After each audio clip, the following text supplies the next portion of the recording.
ఇది కథానిక.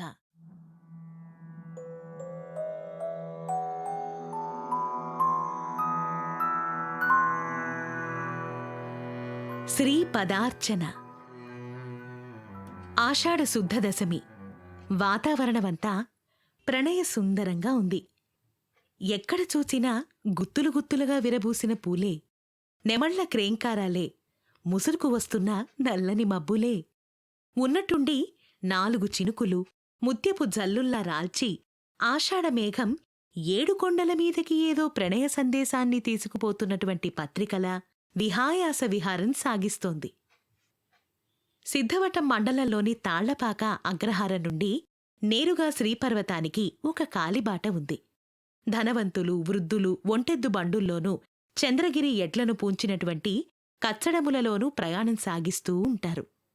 మొక్కుబడి ఉన్నటువంటి భక్తులు మాత్రం కాలిబాటలోనే పాదచారులై వెళ్తూ ఉంటారు.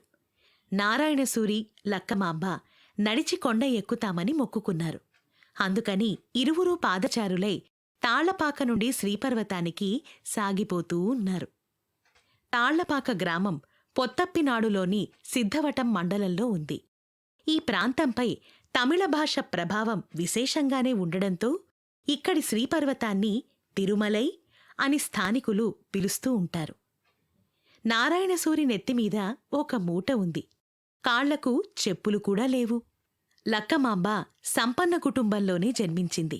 అయినా దైవదర్శనార్థం వెళ్తున్నప్పుడు వైభవ ప్రాభవాలను ప్రదర్శించకూడదు అనేటువంటి నియమాన్ని అనుసరించి అతి సామాన్యమైనటువంటి చీర కట్టుకుని మూర్తీభవించిన పాతివ్రత్యంలా లక్కమాంబ కనిపిస్తోంది.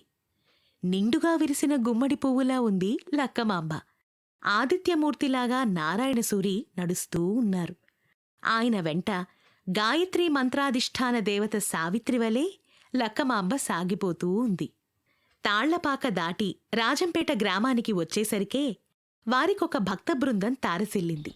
తిరుమణి, తిరుచూర్ణము ధరించి వెంకటేశ్వర నామాన్ని సంకీర్తన చేస్తూ వారు తిరుమలైకే అభిముఖంగా పాదచారులైపోతున్నారు. అక్కడ నుండి బాట దుర్గమమై కంటకాకీర్ణమై ఉంటుంది. క్రూర మృగాలు, దొంగలు యథేచ్ఛా సంచారం చేస్తూ ఉండేటువంటి ఈ ప్రాంతంలో సామాన్యంగా భక్తులు బృందాలుగానే బృందారక స్వామి దర్శనానికి వెళ్తూ ఉంటారు. దారిపక్క చెరువులో వికసించిన పద్మాలు, అందలి పుప్పొడికై వచ్చినటువంటి భ్రమరాల జుంకారం భక్తులకు వెంకటేశ్వరుని భక్తి సంగీతంలాగా వినిపిస్తుంది. ఏడుకొండలవాడ వెంకటరమణ గోవిందా గోవిందా అంటూ భక్తుల పారవస్యంతో ఆ వెంకటేశ్వర నామాన్ని స్మరిస్తున్నారు. చెట్ల మీద గుంపులు గుంపులుగా కూర్చున్న కోతులు ఈ శబ్దాలకు, భజన ఇంకా చెక్కల చప్పుళ్లకు, గజ్జలు, డప్పులు, తంబురాలు చేసేటువంటి మోతలకు ఉలిక్కిపడి పారిపోతున్నాయి. క్రూర జంతువులు తాము సమీపించకుండా ఉండటానికి అన్నట్లుగా ఒక బృందంలో ఒక ఆయన మెడకు డోలు కట్టుకుని పెద్దగా మోగిస్తున్నాడు. జానపదులు కొందరు ఉమ్మెట్ట, కోలశంఖము, శారద, డప్పు, తప్పెట్ట, కటివాద్యము, జేగంట, జమిడికలు, చిరుతలు, గజ్జెలు ఇలాంటివన్నీ ధరించినటువంటి దేశీయులు కవితాగానం చేస్తున్నారు. వారు పాడే జానపద గేయాలకు కర్త ఎవరో తెలియదు. అందుకని అవి అపౌరుషేయాలు. లక్కమాంబ కూడా మధురంగా గానం చేయగలదు. చిన్నతనం నుంచి తన స్వగ్రామంలో మాధవస్వామి సేవలు చేసేటప్పుడు ఆమె ఎన్నో పాటలు పాడుతూ ఉండేది. ముఖ్యంగా ఆమెకు జయదేవుని గీతగోవిందమంటే ప్రాణం. మాధవస్వామి కోవెలయందు ముగ్గులు పెడుతూ, కోవెలలో పువ్వులు కోస్తూ స్వామికి కైంకర్యం చేసే దినాలలో ఆమె గీతగోవిందాన్ని గానం చేస్తూ ఎంతగానో పరవశించిపోయేది.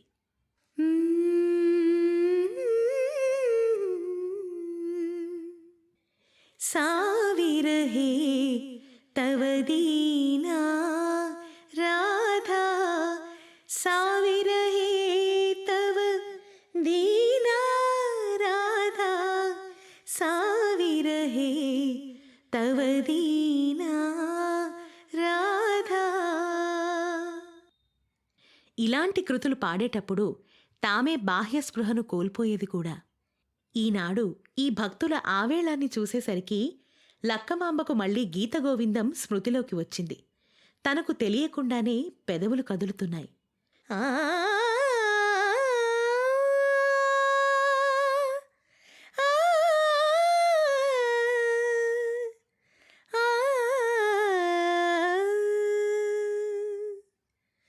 చందన చర్చిత నీల కళేబర వసతివని వనమాలి. ఇలా పాడుతూ ఉంటే లక్కమాంబకు ఎదురుగా రాధామాధవులు కనిపిస్తున్నారు. చుట్టూ ఉన్నటువంటి అడవి బృందావనంగా మారిపోయింది. కొండమీది వెంకటేశ్వరుడు శ్రీకృష్ణుడి వలె ఆమె మనోనేత్రాలకు సాక్షాత్కరిస్తున్నాడు. తిరుచానూరులోని పద్మావతీదేవి రాధగా మారి శ్రీకృష్ణుడికై పరితపిస్తున్నది. లక్కమాంబేమో ఈ భావప్రవాహంలో ప్లావితమైపోతోంది.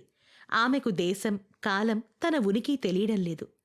లక్కమాంబ, లక్కమాంబ అంటూ నారాయణసూరి భార్యను పేరు పెట్టి పిలిచే వరకు ఆమె అసలు ఈ భావనలోనే ఉండిపోయింది. అవునే, ఏమిటి భావావేశం? అయ్యో స్వామి అంటూ లక్కమాంబ ఒక్కసారిగా ఉలుక్కుపడింది. అడుగులు తనపడుతున్నాయి, కన్నులు చెమరుస్తున్నాయి, పెదవులేవో వణుకుతున్నాయి. శరీరమంతా గగురు పొడిచినట్టుగా అయిపోయింది లక్కమాంబకు. లక్కమాంబ పైట చెంగుతో కన్నుల వెంట వస్తున్నటువంటి ఆనంద భాష్పాలను తుడుచుకుంటూ ఒక్క చిరునవ్వు నవ్వింది. లక్కమాంబ భావవేశం నారాయణసూరికి సుపరిచితమే. లక్కమాంబ, భక్తులంతా ఇక్కడ విశ్రమించి మధ్యాహ్న భోజనాలు చేస్తున్నారు. నీవు కూడా కొద్దిగా ఆహారం తీసుకో. సాయంత్రం లోపల మనము చేరుకోవాలి. లక్కమాంబేమో భుజించడానికి ఒప్పుకోలేదు. ఏమండి, నేను నిరాహారినై కొండ ఎక్కుతానని స్వామికి మొక్కుకున్నాను. నా వ్రతాన్ని భంగపరచకండి. అది కాదు లక్కమాంబ, ప్రయాణపు బడలికతో పూర్తిగా అలసిపోతే అప్పుడు కొండ ఎక్కడం మరీ కష్టమైపోతుంది. దానికి తోడు ఆహారం కూడా మానితే ఎట్లా నడవగలవు అంటూ నారాయణసూరి ప్రశ్నించాడు. లక్కమాంబ నవ్వేసి, స్వామి, నడుస్తున్నది నా మనసు కాని నా శరీరం కాదు కదా, నడిపిస్తున్నది స్వామి కాని వేరొకరు కాదు కదా అని అంది లక్కమాంబ. నారాయణసూరి విద్వాంసుడు. లక్కమాంబ భావాన్ని అర్థం చేసుకున్నాడు. లక్కమాంబ ఆ శ్రీనివాసుడి దర్శనానికై మనోవేగంతో పయనిస్తున్నదన్నటువంటి మాట ఆయనకు అవగతమైంది. ఆమెకు స్వామి నామమే ఆహారం, స్వామి నామమే పానము. నారాయణసూరి లక్కమాంబను ఆహారం తీసుకోమని ఇంకా బలవంతం చేయలేదు. భోజనానంతరం మళ్లీ ప్రయాణం సాగింది. అలా నిరపదికంగా వారు నడుస్తూనే ఉన్నారు. చీకటి పడ్డాక కాగడాలు వెలిగించి డోలు డప్పులు మోగించుకుంటూ వారు ముందుకి సాగిపోతూ ఉన్నారు. ఈ కాగడాలు, డప్పు శబ్దాలు వారికి వన్యమృగాల నుంచి రక్షణ కలిగిస్తాయి. ఇంతలో అడవిలో నుండి 4 మనుషులు వచ్చి వీరిని కలిశారు. సామే, మీరంతా ఎక్కడికి పోతున్నారు అంటూ కొత్తవాళ్లు భక్తులను ప్రశ్నించారు. ఆ వెంకటేశ్వరుని సన్నిధానానికి నాయనలారా. అయితే మేం కూడా అట్టే వస్తాం, మమ్మల్ని కూడా మీతో కలుపుకోండి. అంతకంటేనా, తప్పకుండా రండి అంటూ ఆ కొత్త వాళ్ళకి కూడా భక్త బృందంతో ఆశ్రయమిచ్చి వారితో పాటే కలిశారు. ప్రయాణం మళ్లీ సాగిపోతోంది. మార్గమధ్యమల్లో చిన్న చిన్న పల్లెలు వస్తున్నాయి. వాటిని దాటి ముందుకి సాగిపోతూ ఉన్నారు. అప్పటికి అర్ధరాత్రి దాటింది. భక్త బృందం ఒకచోట ఆగితే బాగుండు అని అనుకుంటూ ఉంది. వద్దు, ఇది దొంగలు తిరిగేటువంటి ప్రాంతం, నిలబడకుండా పోతేనే మనకి మంచిది అని కొందరు అంటున్నారు. దొంగలంటే మరీ అంతగా భయపడుతున్నారు? మీ వద్ద విలువైన వస్తువులేమన్నా ఉన్నాయా ఏమిటి అంటూ ఆ కొత్తవాళ్లు ప్రశ్నించారు. భక్తుల దగ్గర ఏ ఉంటాయి నాయనలారా? భగవన్నామమే మాకు సర్వాభరణములు, సమస్త సంపదలు. ఆ వెంకటేశ్వరుడే మాకు సన్నిధి, ఆయనే మాకు పెన్నిధి అని అన్నారు భక్తులు. ఆ ఊరుకోండి సామే, అట్లానే అంటారు గాని సావులు, మీ మూటలో ఏమీ లేకుండా ప్రయాణం చేస్తారా ఏమిటి? దేవుడికి కానుకలు, ఇంకా వెండి బంగారాలు ఇవన్నీ పెట్టిపోతారు కదా, ఆ మాత్రం కూడా లేకుండా ఎట్టా ఉంటారు అని అన్నారు ఆ కొత్త మనుషులు. ఈ మాటలతో భక్తులకు ఏదో అనుమానం కలిగింది. నాయనలారా, మీది ఏ గ్రామం అని అడిగారు భక్తులు. ఏ ఊరైతే ఏమిలేండి, అన్ని ఊళ్ళు మావే. దారిన పోయే మనుషులంతా మావాళ్లే. ఈ మాటలతో వీరు ఖచ్చితంగా దొంగలే అనే విషయం భక్త బృందానికి అర్థమైంది. అయితే వాళ్ళు తొందరపడలేదు. అది కారడవి. కేకవేటు దూరంలో ఏ గ్రామమూ లేదు. తమని తాము రక్షించుకోవడానికి వారి వద్దనున్నటువంటి సాధన సామాగ్రి కూడా చాలా తక్కువగా ఉన్నాయి. పైగా ప్రయాణిక బడలిక వల్ల అందరూ బాగా అలసిపోయి ఉన్నారు. తమ భక్త బృందంలో సర్వసంగ పరిత్యాగులైనటువంటి కొందరు సాధువులు, సన్యాసులతో పాటు గృహస్థులు, జానపదులు కూడా కొంతమంది లేకపోలేదు. వారు స్త్రీలతో, పసిపిల్లలతో యాత్ర చేస్తున్నారు. వారి వద్ద తృణమో పణమో బంగారం డబ్బు ఉండే ఉంటుంది. స్వామికి సమర్పించవలసినటువంటి ముడుపులు, కొన్ని దారిబత్తంగా తెచ్చుకున్నటువంటి ధనం కొంత. అందువల్ల సన్యాసుల కన్నా గృహస్థులే కొంచెం ఎక్కువ భయపడుతున్నారు. తెల్లవారుఝాము దాటితే చాలు జనసంచారం ప్రారంభమవుతుంది. ఇంక ఏమీ భయం ఉండదు అని భక్తులు అనుకుంటున్నారు. కానీ అప్పటిదాకా దొంగలు ఊరుకుంటారా?